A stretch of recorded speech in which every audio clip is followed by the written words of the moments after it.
तो कैसे हो चैंपियंस। आपका एक बार फिर से स्वागत है ब्रेन ब्रिज क्लासेस के ऑनलाइन प्लेटफॉर्म। कल अपन सभी ने एक साथ वर्नर सिद्धांत पढ़ा और वर्नर सिद्धांत से जो 5 टाइप के क्वेश्चंस आते हैं उनमें से अपन ने पहले टाइप के क्वेश्चन को एकदम उधेड़ के रख दिया, जो कि क्वेश्चन था कि जलीय विलयन में कितने मोल आयन क्या होते हैं प्राप्त होते हैं। आज अपन उसका सेकंड टाइप का क्वेश्चन करेंगे, जो है कि किसी उपसय संयोजी यौगिक को अगर जलीय विलयन में मिलाया जाए तो जो विद्युत अपघट्य बनता है वो किस अनुपात का होता है या किस प्रकार का। ठीक है, कल वाला टॉपिक जिसने बहुत ही बढ़िया तरीके से अंडरस्टैंड किया है, समझा है, उसको आज वाले टॉपिक में बिल्कुल भी किसी भी प्रकार की कठिनाई नहीं होगी। आपको मुझे सुन के लग रहा होगा कि सर की जो हिंदी है वो बहुत पहले से अच्छी हो गई, वरना पहले तो मारवाड़ी निकलती थी बीच में, है ना। आप लोगों की वजह से स्कूल में भी मेरे को हिंदी बोलनी पड़ती है। ये मेरे भारी भारी वर्ड निकलते हैं, अंडरस्टैंडिंग, ऑब्स्टेकल, है ना। और मैं ये भी उम्मीद करता हूँ कि आप मेरी वजह से आपकी भी केमिस्ट्री सुधरी होगी, जैसे मेरी हिंदी सुधरी आपकी केमिस्ट्री सुधरी होगी, है ना। तो बीच बीच में तो अपन गुफ्तगू करते रहेंगे, ठीक है, गाने गाते रहेंगे, पढ़ते रहेंगे, आपसे बातचीत होती रहेगी। तो अपन वो दूसरा टाइप वाला जो क्वेश्चन है वो भी अपन स्टार्ट करते हैं, ठीक है। तो अपना जो क्वेश्चन है वो है वैद्युत अपघट्य का प्रकार। आपको अगला देगा एग्जाम्पल और बोलेगा कि भी बताओ कौन सा प्रकार का ये वैद्युत अपघट्य है। तो मैंने आपको पहले भी बताया था कि वैद्युत अपघट्य क्या होता है, ठीक है। तो अलग अलग टाइप की डेफिनेशन होती है, जैसे अपन बोल सकते हैं कि वैद्युत अपघट्य इस प्रकार का विलयन होता है जिसमें अगर अपन धारा को प्रवाहित करें तो उसके अंदर आयन मुक्त हो जाते हैं। तो कई बार ये भी बोला जाता है कि वैद्युत अपघट्य एक ऐसा विलयन होता है जिसमें मुक्त आयन पाए जाते हैं। दोनों भी डेफिनेशन अपनी अपनी जगह सही है, ठीक है। अगर आप 11th के अंदर आयनिक साम्य वाला लेसन पढ़ोगे तो आपको ये डेफिनेशन मिलेगी, इलेक्ट्रोकेमिस्ट्री पढ़ोगे तो आपको इस टाइप की डेफिनेशन। डेफिनेशन चर्चा अपन विस्तार पूर्वक करेंगे, वो थोड़ा सा आप लोगों के लिए सस्पेंस है, जब पाठ चलोगा जब बताएंगे कौन सी डेफिनेशन क्या है, कौन सी डेफिनेशन नहीं है, ठीक है। तो मान लो आपको फर्स्ट ये एग्जाम्पल दिया K4FeCN6 और बोला कि बताओ ये किस प्रकार का विद्युत अपघट्य है। कुछ नहीं करना, पहले इसका वियोजन करना है।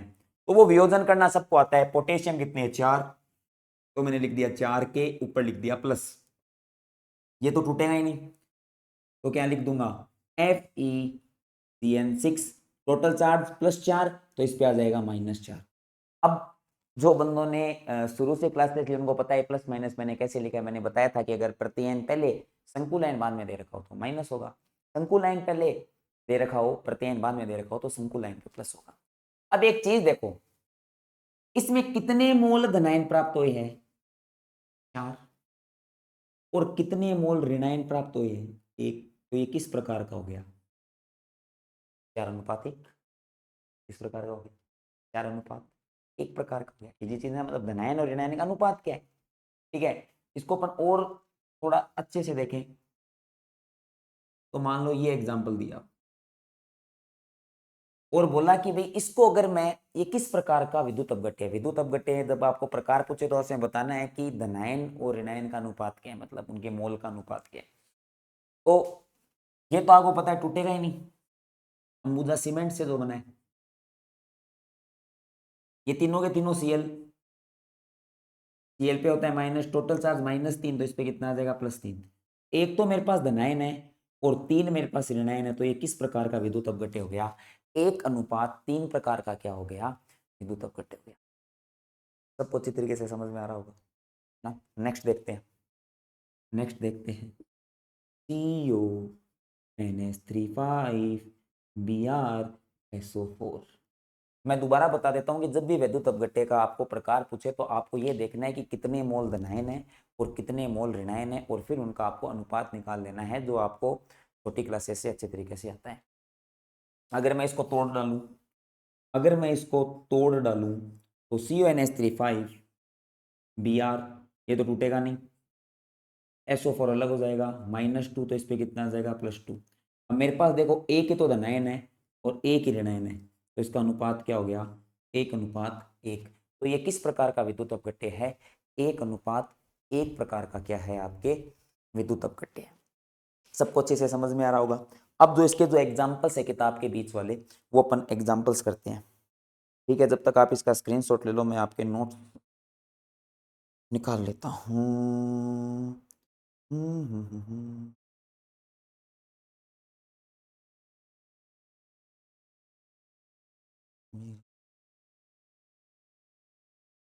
हम्म, हम्म, अब मेरी शक्ल देख के तो यहाँ लगे सर वो गाना गाता होला, लीलन सिंगारे, है नहीं। लेकिन पिसा कौन गाऊँ, मैं थोड़ा पुराना टाइप का गाना गाऊँ, है नहीं। तो ते फटाफट ले लो, बीच में थे मेरा गाना सुनता ही रहो। ठीक है, जगह जगह टाइप का थारा एग्जाम्पल है वह सारा मैं थाने करा दूँ, जगह तारा किताब में भी पूछ रखे हैं। ओ सॉरी, मारवाड़ी निकल गई, मतलब जो किताब में आपको पूछ रखे हैं ना, तो मेरे हिसाब से आपका इसका स्क्रीनशॉट ले लिया होगा। ठीक है, ओ भाई चलो।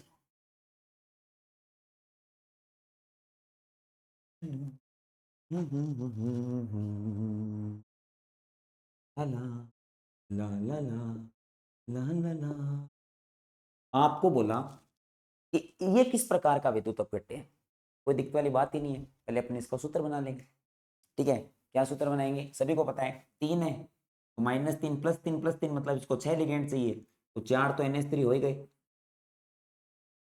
2 ले लेंगे Cl, बाहर हो जाएगा Cl। अब इसको तोड़ूंगा तो ये तो टूटेगा नहीं, तो क्या बनेगा, CO NH3 Cl2 पर आ जाएगा प्लस, Cl पे आ जाएगा माइनस। अभी सबको पता है, तो ये किस प्रकार का हो गया, 1:1 प्रकार का हो गया। मेरे हिसाब से इसमें आपको कोई प्रॉब्लम नहीं होनी चाहिए। ठीक है, एक एग्जाम्पल और देख लो। आपको दे दिया CONH3 Cl और बाहर दे दिया आपको Cl2, और बोला है किस प्रकार का विद्युत अपघट्य है, कोई दिक्कत वाली बात नहीं है, इनको अपन वियोजित कर देंगे। तो अब तो मेरे को बताने की नीड भी नहीं है कि मैंने कैसे वियोजित किया है। प्लस आ जाएगा 2Cl- और इधर आ जाएगा +2। एक ही धनायन है, दो ऋणायन है, तो किस प्रकार का हो गया, 1:2 प्रकार का हो गया। ये मैंने आपको कुछ एग्जांपल्स बहुत करा दिए, जैसे आपको दे सकते हैं, तो आपको बस वियोजन करना आना चाहिए। आप वियोजन करोगे तो आपका आंसर अच्छे से आ जाएगा। चलो एक और बता देता हूँ।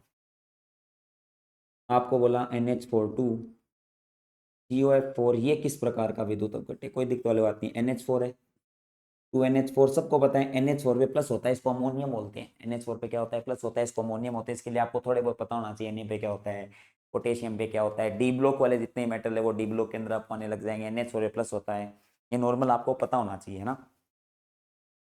प्लस COF4, टोटल चार्ज कितना है, +2, इस पे हो जाएगा -2, तो दो धनायन है एक ऋणायन है, तो दो अनुपात कितने प्रकार का हो गया, एक प्रकार का हो गया। ऊपर वाला आवेश नहीं देखना है आपको, केवल आयनों की क्या देखनी है, संख्या देखनी है। ठीक है, तो ये क्वेश्चन आपका हो गया। तो मैंने इस तरीके से आपको दो टाइप के क्वेश्चन करा दिए, कौन से, एक तो कितने मोल आयन प्राप्त होंगे, प्लस पानी में डालने के बाद में आपको किस प्रकार का विद्युत अपघट्य प्राप्त होगा। तो दोनों प्रकार के क्वेश्चन सेम है ना। बस एक में संख्या गिननी है धनायन ऋणायन की साथ में, और एक में आपको उनका क्या बताना है, अनुपात यानी रेशियो बताना है। ठीक है, अब देखो भी अपना अगला सवाल क्या है, जो मैंने आपको बोला था कि मैं इसके साथ में कराऊंगा और तोड़ने से आपको बहुत अच्छे से समझ में आएगा। ये वाला इंपॉर्टेंट भी है। ठीक है, चालकता, आप चाहो तो मैं इसको बोल सकता हूँ जहर मोस्ट। ठीक है, ये एक बहुत ही अच्छा जहर मोस्ट सवाल है कि आपको चालकता निकालनी आनी चाहिए। आपको अलग अलग टाइप के उपसय संयोजी यौगिक दे देगा अगला, और बोलेगा कि इनको चालकता के बढ़ते क्रम में क्या करो, व्यवस्थित करो। तो जिन्होंने वर्नर सिद्धांत वाली क्लास ली उनको पता है कि वर्नर सिद्धांत का जो सेकंड पॉइंट था उसमें अपन ने पढ़ा था विद्युत चालकता। और जो चालकता है या जो मोलर चालकता है वो किस चीज पर डिपेंड करती है, मैंने आपको बताई थी कि चालकता समानुपाती आयनों की संख्या। अगर इससे आंसर नहीं आता तो देखो, ये मैं आपको एक अच्छी चीज बता रहा हूँ, चालकता समानुपाती आवेश, चालकता समानुपाती आवेश, दोनों ही चीजों को मैं आपको अभी अप्लाई करना बताऊंगा अच्छे से। तो आप देख लो, मान लो आपको एक दिया K4FeCN6, तो मैं ए बोल देता हूँ, ए बोल देता हूँ। एक आपको दिया NH42COF4 दिया, इसको मैं बी बोल देता हूँ। और एक आपको दे दिया CONH3 6Cl3, इसको मैं क्या दे देता हूँ, सी दे देता हूँ। और अब आपको बोला कि इनको चालकता के बढ़ते क्रम में क्या करो, व्यवस्थित करो। तो चालकता का जब भी क्वेश्चन आएगा तो आपके दिमाग में एक चीज चलेगी, आयनों की संख्या। फर्स्ट चीज आपके दिमाग में क्या चलनी चाहिए, आयनों की संख्या। लगभग आंसर इससे आ जाएगा। तो आयनों की संख्या निकालनी सबको बताई हुई है ना। तो मैं अभी सीधा लिख दूंगा। चलो तोड़ के बता देता हूँ दोबारा आपको। K4 है तो 4K plus FeCN6, total charge -4 हो जाएगा। तो यहाँ पे टोटल कितने मोल हो गए, 5। इसको तोड़ दूं, 2NH4 प्लस। पीछे वाली क्लास में जाके आप देख सकते हो, सबको तोड़ना बताया हुआ है। ठीक है, इसमें कितने मोल हो जाएंगे, 3 मोल।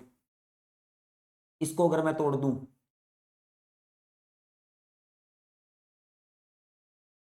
+3 3Cl माइनस, कितने मोल आयन प्राप्त हो गए, 4 मोल आयन प्राप्त हो गए। अब आपके सामने है कि एक में तो 5 मोल आयन प्राप्त हो रहे, एक में 3 मोल आयन प्राप्त हो रहे, एक में 4 मोल आयन प्राप्त हो रहे। तो आप सभी को पता है कि चालकता समानुपाती आयनों की संख्या, तो सबसे कम तो हो गया बी, बी से ज्यादा कौन सा हो गया सी, सी से ज्यादा कौन सा हो गया ए।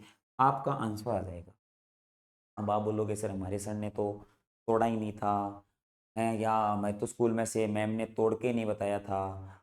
ठीक है, तो आ, आपने तो इतना बड़ा लफड़ा कर दिया। तो मैंने इतना बड़ा लफड़ा इसलिए किया है, अगला जो सवाल आएगा ना, उसमें लफड़ा करना पड़ेगा। तो पहले ही लफड़ा करना सीख जाओगे तो बाद में दिक्कत नहीं होगी।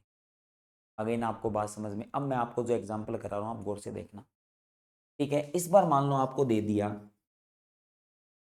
CONH3 5SO4Br। दूसरा एग्जांपल आपको दे दिया CONH3 5BrSO4। ठीक है, और तीसरा आपको एग्जांपल मान लो रेंडमली मैंने दे दिया K3FeCN6। इसको मैं दे देता हूँ ए नाम, इसको मैं दे देता हूँ बी नाम, इसको मैं दे देता हूँ सी नाम।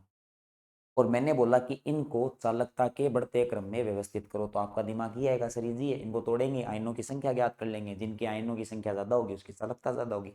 आप एकदम सही हो, चलो तोड़ते, चलो तोड़ते हैं।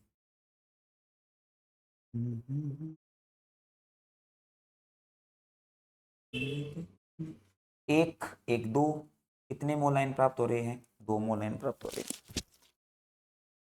ठीक है, इसको तोड़ूं तो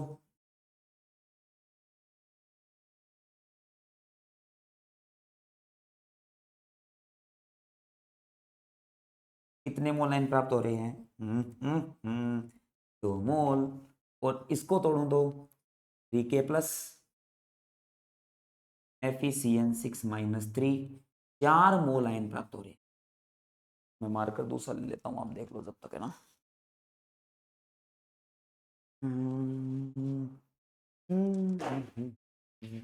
चल रहे है, ये चल रहा है गाढ़ा गाढ़ा। तो आप देखो, इसमें भी 2 मोल आयन प्राप्त हो रहे हैं, इसमें भी 2 मोल आयन प्राप्त हो रहे हैं, मतलब इन दोनों में तो इससे उत्तर आएगा नहीं। तो मुझे क्या देखना पड़ेगा, आवेश देखना पड़ेगा। तो आप देख सकते हो आवेश किस पे ज्यादा है, इस पे तो +1 है, इस पे +2 है, इस पे -1 है, इस पे -2 है। आवेश आपको किस पे ज्यादा दिख रहा है, यहाँ पे आपको आवेश किस पे ज्यादा दिख रहा है। अब मेरे को कोई बोलेगा कि सर -1 बड़ा होता है, -2 छोटा होता है। तो मैं आपको बता दूं, यहाँ पे प्लस माइनस असल में आपको आवेश की प्रकृति बता रहा है।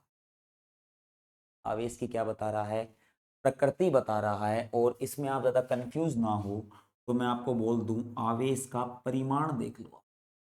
आवेश का क्या देख लो, परिमाण देख लो। पर परिमाण लिखना ज्यादा बेटर नहीं होगा, तो आप आवेश ही देख लो, फिर थोड़ा लफड़ा दूसरा हो जाएगा। तो आप सीधा देख लो, संकुलायन पे आवेश देख लो। एक काम करो आप, अगर इसमें कंफ्यूज होता है ना, माइनस प्लस में याद नहीं रहता है कि आवेश की प्रकृति वगैरह ब्ला ब्ला ब्ला, कोई दिक्कत वाली बात नहीं है। इसके संकुलायन पे आवेश कितना है, प्लस। इसके संकुलायन पे आवेश कितना है, +2। तो मुझे पता है जितना ज्यादा आवेश होगा उतनी ज्यादा चालकता होगी। तो मैं बता दूंगा, सबसे कम तो हो गया अपना ए से ज्यादा हो गया बी, बी से ज्यादा कौन सा हो गया। ये मैंने आपको एक बहुत ही अच्छा एग्जाम्पल कराया है। ठीक है ना, ये एक अच्छा एग्जाम्पल मैंने आपको कराया जिसमें आपको पता चल गया होगा कि जब मुझे चालकता पूछे तो मुझे कैसे कॉन्सेप्ट अप्लाई करना है। सबसे पहले मुझे आयनों की संख्या देखनी है।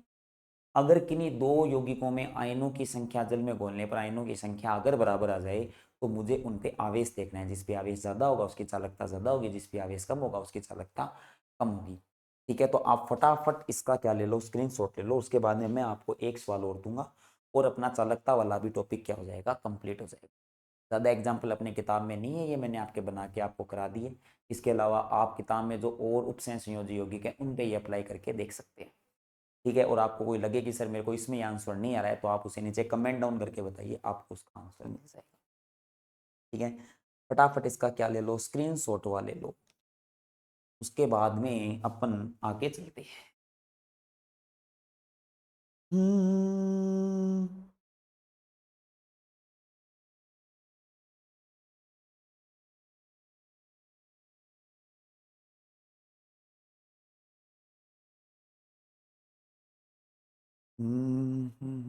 ये प्यार इस मोड़ पे ले आया, ये दिल करे हाय कोई तो बताए क्या होगा। सबने ले लिया क्या स्क्रीनशॉट? ठीक है, तो मैं एक सवाल आपको दे ही देता हूँ, एक सवाल मैं आपको दे ही देता हूँ और आप बताना कि उसका आंसर क्या होगा। हम्म, ला ला ला ला ला। अब कोई सोच रहा होगा कि सर तो आता नहीं होगा, देख देख के बता रहे तो सालों। अरे sorry sorry sorry sorry sorry sorry, ये क्या बोल दिया। अपुन की नोट्स, नोट्स वाली किताब अपनी अपुन के पास है नहीं, तो जो नोट्स वाले क्वेश्चन है वही तुम्हें करा रहा हूँ। क्योंकि तुम बाद में नोट्स मांगोगे, उसमें आप बोलोगे सर ये वाला तो क्वेश्चन कराया ही नहीं। देख रहा हूँ, देख सकते दिख रहा है ना सभी को, है ना? कुछ और तो नहीं दिख रहा ना? दिख रहा है ना? ये मत बोलना सर देख देख के करा रहे हैं, पहले बोल रहा हूँ। T two T two T two T two T two T two two T पापू टी पू पा टू। इसका आपको आंसर देना है, किसकी चालकता ज्यादा है, किसकी चालकता कम है, चालकता के बढ़ते क्रम में व्यवस्थित कर डालो। तो दिक्कत वाली बात नहीं, आयनों की संख्या निकालेंगे, मैं डायरेक्ट बता देता हूँ। इसमें आयन है 4 मोल, इसमें आयन है 5 मोल। हम्म, हम्म,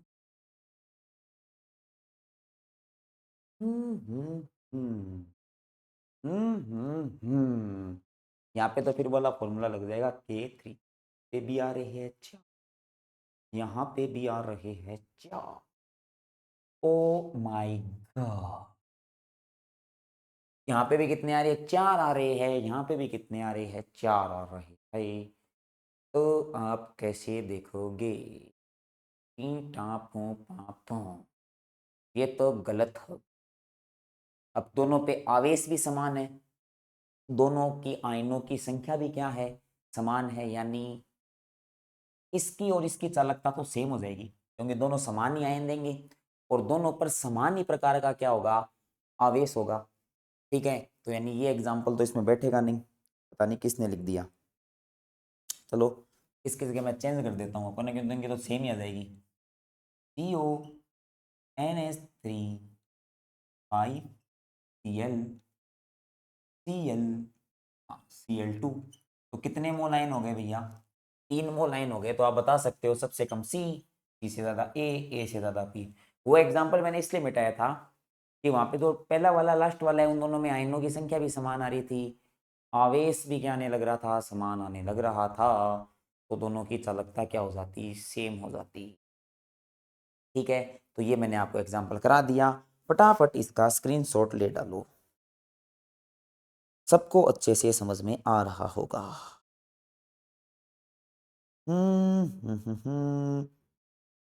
ले लिया कभी सभी ने स्क्रीनशॉट? ठीक है, बाकी मैं देखूंगा कि अगर कहीं उसमें कुछ अलग टाइप का कोई कॉन्सेप्ट लगता है तो, जैसे अपन अगर आप किताब वाला देखोगे एनसीईआरटी तो उसमें एक ही दे रखा है, चालकता इंटू आयनों की संख्या। ये कॉन्सेप्ट मैं आपके लिए ढूंढ के लाया था। चालकता इंटू आवेश वाला तो हो सकता है कोई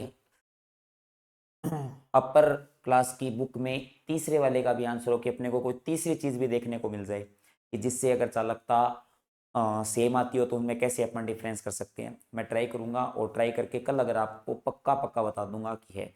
वैसे मैं प्रीटी श्योर हूँ कि उनकी चालकता सेम है, लेकिन फिर भी अगर कहीं 1% ये लिखा हुआ है तो राहुल तंवर आपके लिए ढूंढ के लाएगा और आपका कॉन्सेप्ट क्या करेगा, क्लियर करेगा। ठीक है, तो अब अपना जो नेक्स्ट सवाल है वो नेक्स्ट सवाल है प्राथमिक संयोजकता और द्वितीयक संयोजकता निकालने। प्राथमिक संयोजकता और द्वितीयक संयोजकता निकालने का तो सभी को पता है, प्राथमिक संयोजकता मतलब ऑक्सीकरण अवस्था, द्वितीयक संयोजकता मतलब उपसंयोजक संयोजन संख्या। तो मान लो आपको सबसे पहले दिया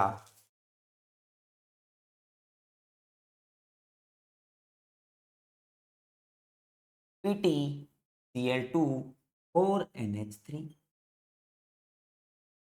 ठीक है, अब मैं आपको इसके दो तरीके बताऊंगा। ठीक है, दोनों तरीके से आंसर। तो पहले तो मैं लिख देता हूं प्राथमिक और मैं क्या लिख देता हूं द्वितीय। प्राथमिक संयोजकता तो ऑक्सीकरण अवस्था के बराबर होती है ना, अभी निकाल लेंगे कैसे। कितने Cl है, 2, -2, इस पे कितने हो जाएंगे, +2। तो प्राथमिक संयोजकता कितनी हो गई, +2 हो गई। और मैंने क्या बोला था, जब +2 ऑक्सीकरण अवस्था होगी तो अगले को कितने लिगेंड चाहिए, 4। मतलब केंद्रीय धातु परमाणु 4 लिगेंड के साथ बंध बनाएगा तो उपसंयोजन संख्या कितनी हो जाएगी, 4। तो द्वितीयक संयोजकता भी कितनी हो जाएगी, 4 हो जाएगी। तो प्राथमिक संयोजकता 2, द्वितीयक संयोजकता कितनी। ऐसे नहीं बना सकते तो पहले इसका फॉर्मूला बना लो।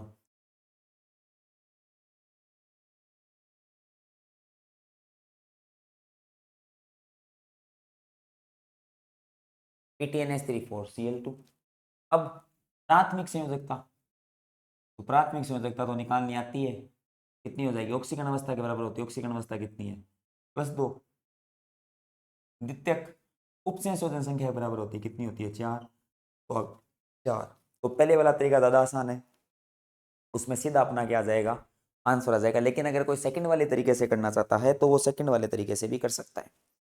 ठीक है, नेक्स्ट एग्जांपल देखो, NiCl2.6H2O, NiCl2.6H2O। ठीक है, अब यहाँ पे प्राथमिक -2 +2। अब आप बोलोगे सर +2 होने पे तो 4 ही लिगेंड चाहिए, लेकिन ध्यान रखना निकल वैसे अष्टफलकीय संकुल नहीं बनाता, मतलब 6 लिगेंड के साथ नहीं जुड़ता है। ठीक है, क्योंकि 6 लिगेंड के साथ जुड़ने के लिए लगभग आपकी ऑक्सीकरण अवस्था +3 या +4 होनी चाहिए, है ना। और +3 और +4 ऑक्सीकरण अवस्था निकल की होती है, वो स्थायी नहीं होती, बल्कि प्लेटिनम प्लेटिनम की स्थायी होती है। मतलब प्लेटिनम प्लेटिनम की भी 4 स्थायी होती है, 3 स्थायी नहीं होती। लेकिन यहाँ पे विशेष कंडीशन होगी और वो +2 के अंदर ही किससे जुड़ जाएगा, 6 लिगेंडों से जुड़ जाएगा। तो द्वितीयक संयोजकता कितनी हो जाएगी, 6। द्वितीयक संयोजकता कितनी हो जाएगी, 6 हो जाएगी। ठीक है, नेक्स्ट सवाल देखो आपका क्या है, COCl3.4NH। कोई दिक्कत वाली बात नहीं है। आपको सबसे पहले कौन सी निकालनी है, प्राथमिक। कितने Cl है, 3, यानी -1 -3 हो जाएगा, इस पे कितने हो जाएगा, +3। अब आपको पता है कि अगर +3 ऑक्सीकरण अवस्था है तो उप संयोजन संख्या कितनी होगी, 6। तो द्वितीयक संयोजकता सीधी आपकी कितनी हो गई, 6 हो गई। ये जो तरीका था कौन सा, ये का वो मैंने पिछले क्लासेस में आपको बता रखा है अच्छे से। ठीक है, नेक्स्ट सवाल देखें, PtCl2.2NH3। कोई दिक्कत वाली बात नहीं है भाई। प्राथमिक संयोजकता किसके बराबर होती है, ऑक्सीकरण अवस्था के। तो यहाँ पे तो -2 हो जाएगा ना टोटल चार्ज, तो इस पे कितना हो जाएगा, +2। तो प्राथमिक हो गई +2 मतलब कितने लिगेंड चाहिए उसको, 4। उसकी द्वितीयक संयोजकता कितनी हो गई, 4 हो गई। इजी एकदम। ठीक है, ये मैंने आपको प्राथमिक संयोजकता और द्वितीयक संयोजकता निकालने का तरीका एकदम चीख चीख के बता दिया। एकदम इजी है। निकल वाले में मैंने आपको बता दिया कि वैसे तो अष्टफल के बनाता लिए, लेकिन विशेष परिस्थिति में वो बना लेता है। तो +2 और यहाँ पे द्वितीय कितनी हो जाएगी, 6। ठीक है, और ये मैंने आपको तरीका बता ही दिया, क्योंकि प्राथमिक ऑक्सीकरण अवस्था के बराबर थी तो ऑक्सीकरण अवस्था +2 आती, मुझे पता चल गया 4 लिगेंड थी तो 4, 3 है तो 6, 4 है तो 6। निकल वाले में ध्यान रखना कि अगर वो +2 में और 6 लिगेंड उपलब्ध है तो 6 के साथ वो क्या बना लेगा, बंद बना लेगा। ठीक है, ये मैंने आपको प्राथमिक संयोजकता और द्वितीयक संयोजकता वाले एग्जाम्पल अच्छे से करा दिए। इनके अलावा भी खूब सारे एग्जाम्पल्स है जो आपके पास क्वेश्चन वाली सीरीज लेके आएंगे, जिसमें MCQ, fill in the blanks सब कुछ होगा। उसके अंदर अपन विस्तार पूर्वक क्या करेंगे, चर्चा करेंगे। बाकी आपके पास किताब है, किताब के 2nd या 3rd पेज पर ही इसका सवाल है, आप प्रैक्टिस करें। उसमें आपसे कोई सवाल नहीं बनता है तो उसे कमेंट डाउन करके जरूर बताएं। ठीक है, चलो अब अब अब अब अब अब अब अब अब अब जो सवाल आएगा, बड़ा ही डेंजर सवाल आएगा। आपको ये पूछेगा कि अगर मैं किसी उपसय संयोजी यौगिक में अधिक्य के अंदर AgNO3 मिला दूं तो मुझे कितने मोल अवक्षेप प्राप्त होगा। मोटा मोटी बात बताना, कितने मोल अवक्षेप क्या होगा प्राप्त होगा। इसको अपन चुटकी बजा के करेंगे सवाल। देखो, मान लो आपको दिया COCl3 4NH3, ये दिया तीरिया, ऊपर लिख दिया AgNO3, नीचे लिख दिया अधिक्य, और ये बोला कि बताओ लाला कितने मोल AgCl के प्राप्त होंगे। रटने की जरूरत है ही नहीं, इसका सूत्र बना लेंगे। इसका क्या बना लेंगे, सूत्र बनाने की कोई दिक्कत ही नहीं है। कितने क्लोरीन है, 3, एक पे -1 होता है तो 3 पे -3, इस पे हो जाएंगे +3, +3 मतलब कितने लिगेंड चाहिए, 6, तो कोबाल्ट 4 तो NH3 है ही इसके पास, 2 और चाहिए Cl से ले लेगा, एक Cl चला जाएगा बाहर। अब कितने Cl है बाहर, एक, तो 1 मोल है GCl। वाह, खेल खत्म बा, खेल खत्म बा।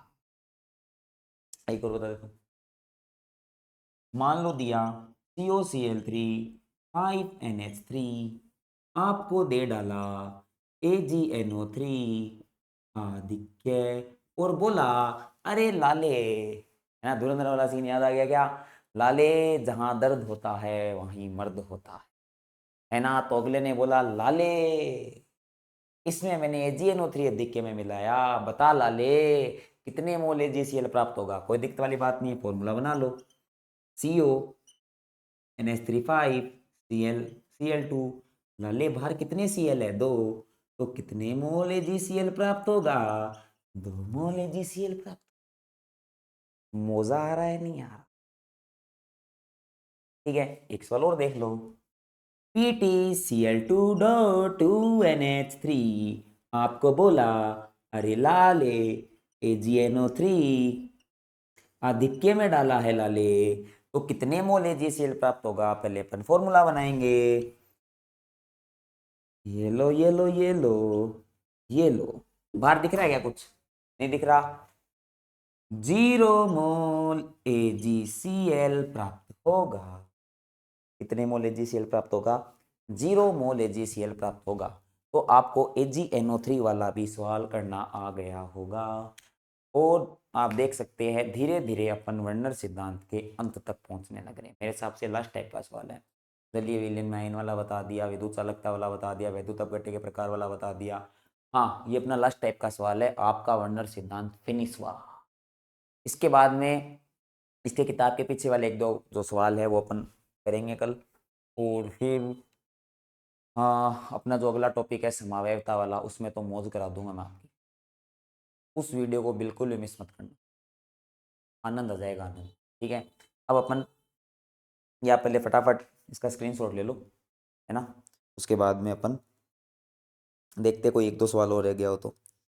ठीक है, और वो भी अपन कंप्लीट कर लेते हैं। AgNO3 वाला कहाँ गया, AgNO3, okay okay okay okay. ठीक है, अब इसमें एक किस टाइप का सवाल पूछा जाता है वो भी मैं आपको बता देता हूँ। ठीक है, देखते हैं किसमें थोड़ा सा कॉमन सेंस है। ये अपना लास्ट सवाल है आज वर्नर सिद्धांत का। उसके बाद में वर्नर सिद्धांत के जो पीछे 1 2 3 सवाल दे रखे हैं, तो रंग वाला सवाल है एक, ये है कि वो आयन का परीक्षण देता है क्यों नहीं देता, जिसमें से मुझे लग रहा है इस बनाने की पूरी पूरी संभावना भी है। ठीक है, तो किताब के जो पीछे वाले एग्जाम्पल है वर्नर सिद्धांत वाले, वो भी मैं आपको कल कंप्लीट करा के और फिर अपन समावेयता वाला जो टॉपिक है उसको आराम से पढ़ेंगे।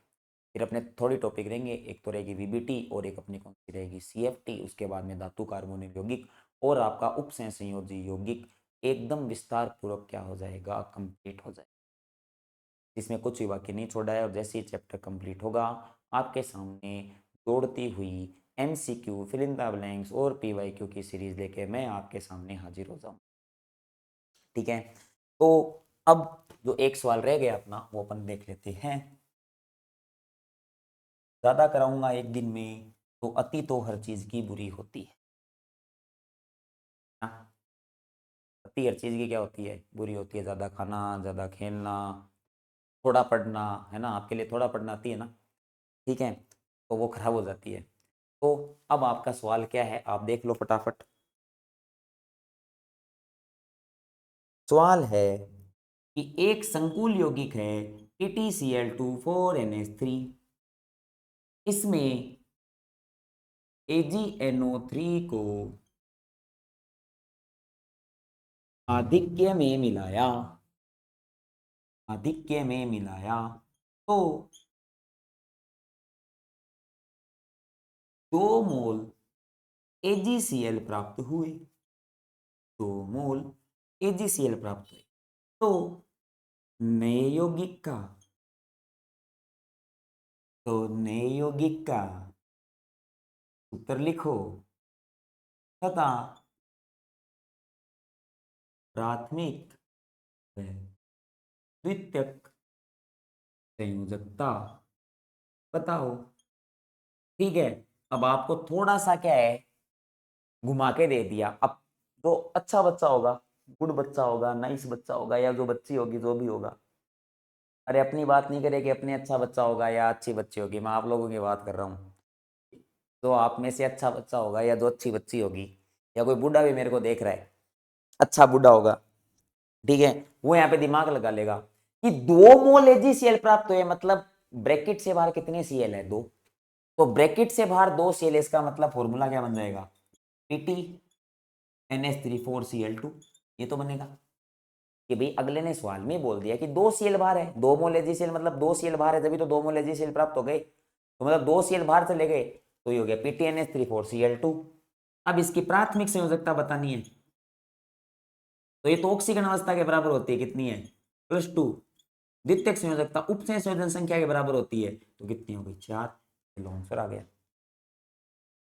ठीक है, तो ये अपन ने जो मेन वर्नर सिद्धांत के जो क्वेश्चन थे वो कर दिए। और मैं बता दूं आपके आरपीएससी में तो अभी तक ये केवल एक AgNO3 वाला ही सवाल है, मैंने आपको एक्स्ट्रा में कराए। और जो सीबीएसई वाले बच्चे हैं उनके सारे ही आते हैं। अब आप बोलोगे सर सीबीएसई वालों को आपने हिंदी में कैसे पढ़ा दिया, पढ़ा दिया, मेरी मर्जी, ठीक है।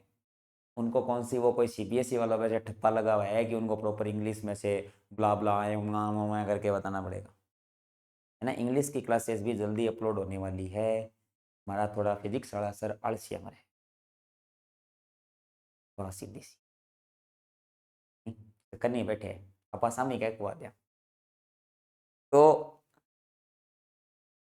ये आपका सवाल हो गया। तो अब आपसे मिलते हैं कल, रात खूब हो गई है, आप भी इंस्टाग्राम पे पता नहीं किससे चैटिंग के लिए वेट कर रहे होंगे।